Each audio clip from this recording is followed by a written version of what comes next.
So I'm going to try to bring you up to date on what we know about the Kerch Bridge.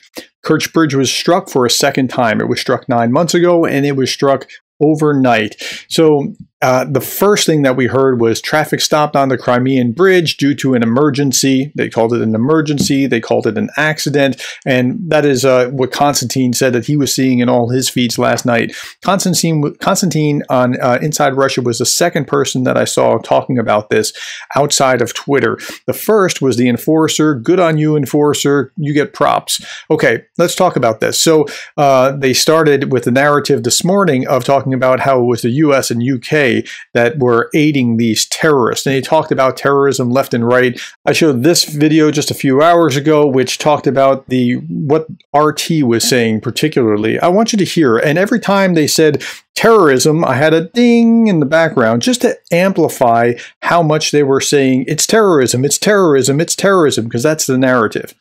Their justification was that this was some sort of military target because they claimed that the Russian military was using this bridge to supply troops in the Ukraine conflict. But, I mean, the only people who died in that previous attack as well were civilians. 5 civilians were killed in that terrorist attack. And yeah, there's the ding. Okay, so they were using the bridge. They were also using rail. They're also using ferries. But using the bridge is a legitimate military target, and they're complaining about doing it in the middle of the night when only civilians. What's a better time? The middle of the day? Is that what you really want?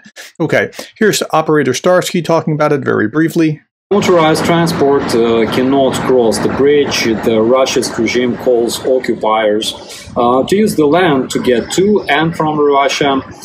They organized an emergency coordination center. Also, according to the information we have as of now, the ferries are not working for civilians because they're being used primarily to deliver the Russian military vehicles and troops. I know that was a little hard to hear. He's outside. He's on vacation, actually, doing this video.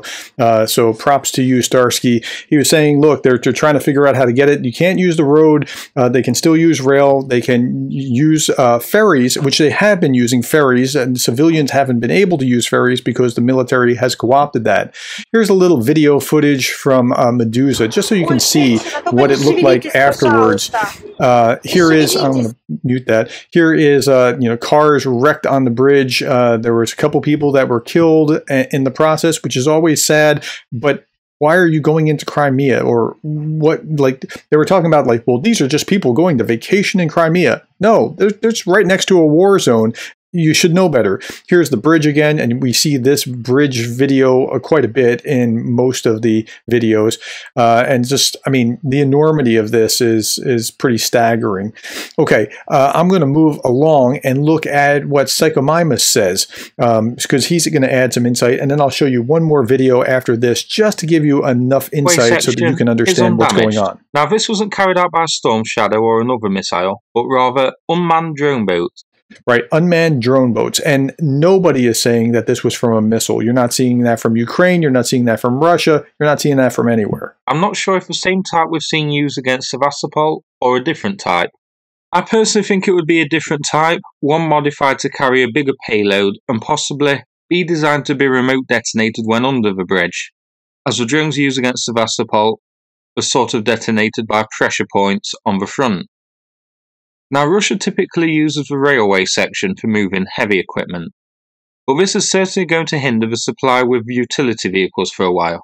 Yeah, and so the railway section's intact, but the regular bridge is out of action.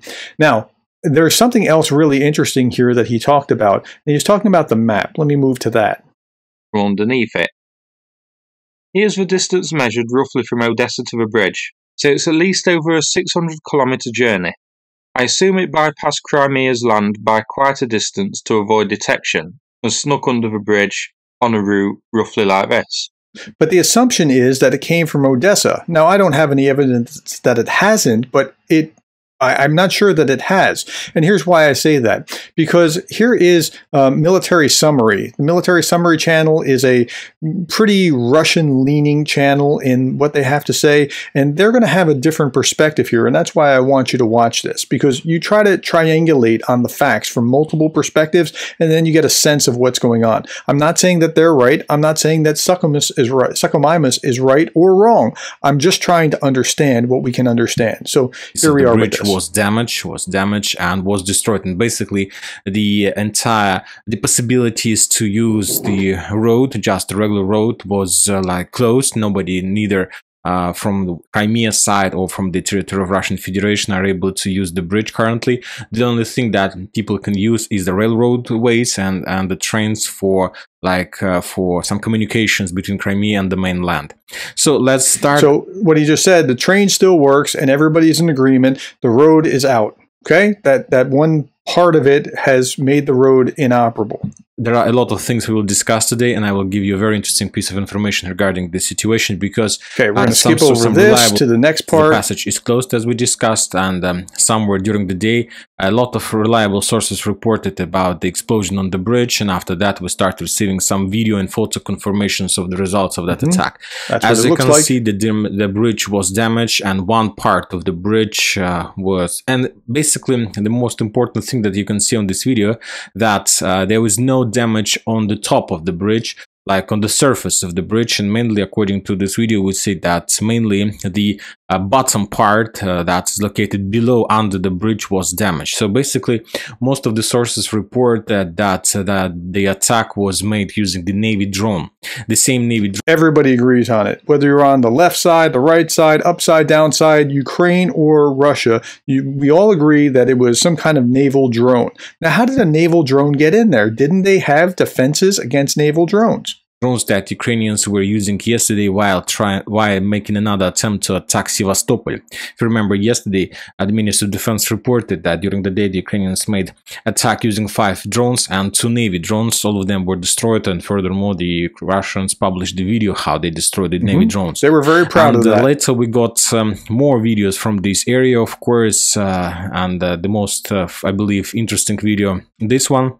This video was made from the railroad ways, and as you can see, one part of the bridge was damaged, but of course now I understand that the Russians, to be on the safe side, will be forced to change at least 2 or 3 pieces of the bridge, trying to, of course, to be on the safe side.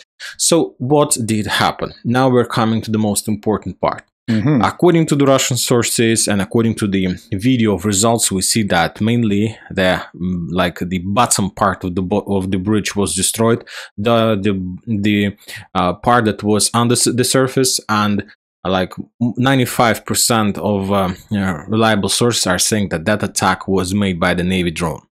But now we're going to discuss the most important part. Two or three, the most reliable resources reported that attack against the bridge was made not from the south. So we expected, and when I started watching these pieces of news, I supposed that Ukrainians were trying to attack the bridge using this road. But the reliable sources are saying that at least 1 or 2 drones were heading to the south from Azov Sea, from this area. Did you catch that? So if they're coming from the north, think about this. This is all Ukrainian territory, or Russian captured Ukrainian territory, including Crimea. And then this is Russia itself. So if they came from here, they had to have gone into Russia or Russia-occupied parts of Ukraine in order to launch these, if they in fact did come from this side. That's pretty amazing. And they didn't have the defenses here because they never thought that that could actually happen. That's pretty wild. And this is one of the most important parts. So that means that somehow the Ukrainians were able to launch the Navy drone from Azov Sea and attack the Russians in their back, because the Russians were expecting to see the attack, let's say, from the south, from Black Sea, not from Azov Sea. So they, of course, the Russians, I believe, have already created a very powerful defense belt in this area with different types of security and so on. and they expected that Ukrainians will attack from the south, but the Ukrainians attacked from the north. And this is the most important because there are not many ways how the Ukrainians were able to do this. Of course, the first version is that Ukrainians passed the bridge using some cargo ship. Now, this is the alternate theory, right? And so one theory was that it came from Odessa. Another theory was that it came from the north. A third theory is this. Basically, just a regular cargo ship was was moving from Istanbul in direction of, let's say, Taganrog, or Mariupol, or Rostov-on-Don. And after the ship passed the bridge, then the Ukrainian special forces dropped the drone in the Azov Sea somewhere, let's call it, in this area and somewhere there, and after that the drone attacked the bridge from the north. This is the first option, and if something like this happened, that means that the Russian security is not so good, and they just didn't realize that the Ukrainians are able and that such a situation can happen. Now, that's all speculative. We don't know if it came from Odessa, came from a boat, came from somebody putting it into the water somewhere above in the Sea of Azov. So we just don't know. But it could have been any one of those things. Here's what we do know. We do know that the Kerch Bridge was hit. We do know it was hit early in the, or like in the middle of the night. We do know that it blew out a span and it made the actual driving part of the bridge inoperable, but the rail part of the bridge still works. We know that ferries are still used to conduct military transport across, so that's not hindered. And we just don't know any more about how it happened at this point. So I hope that helps you understand what's going on with the Kerch Bridge. Thank you for your time. I'll be back tomorrow. I hope you will be too. If you're not familiar with me, please subscribe. I do these daily, and I have been doing these for, I don't know, this is like my 650th some odd video in 509 days. So please come back. I'll be back tomorrow. Hope to see you again.